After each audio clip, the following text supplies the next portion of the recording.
नमस्कार, मी सटम. या व्हिडिओसाठी ना खूप जद्दोजहद झाली आहे, कारण ही जी जागा आहे ना शोधणं खूप जास्त कठीण होतं, पण मला सापडली मुंबईमध्ये. बंगाली देव्या काय आहे ना इंटरेस्टिंग गोष्ट.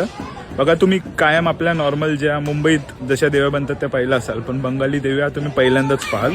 तुम्हाला दाखवतं तर वर्कशॉपमध्ये बंगाली देव्या कशा बनतात. मित्रांनो, हे बंगाल नाही आहे, हे मुंबई आहे. मुंबईमध्ये इतक्या भन्नाट बंगाली देवी पाहायला तुम्हाला मिळतील. इतक्या भन्नाट मूर्ती आहेत, पण मला आवडलेली मूर्ती बघा,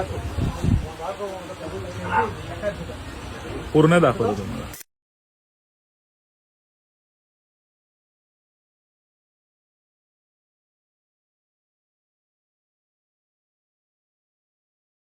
बघा, एकंदरीत तुम्ही बंगाली देवींचं ही जी परंपरा पाहाल ना, त्यामध्ये तुम्हाला लक्षात येईल की फक्त एक देवी नसते. आपल्या इथे कसं असतं, एक देवी त्याबरोबर एक सिंह असतो किंवा मग वाघ असतो किंवा मग एखाद्या वेळेला घुबड वगैरे असतं, पण इथे तसं नसतं.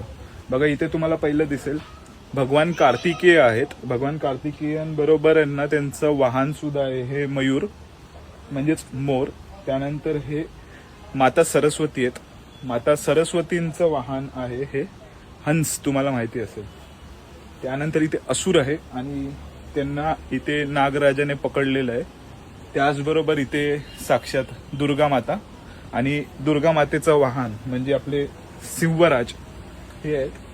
त्यानंतर तुम्ही इथे पुढे बघाल ना, तर माता लक्ष्मी आहेत आणि माता लक्ष्मींचं वाहन सुद्धा आहे इथे घुबड, आणि ते एका शंखावर विराजमान झालेलं आहे.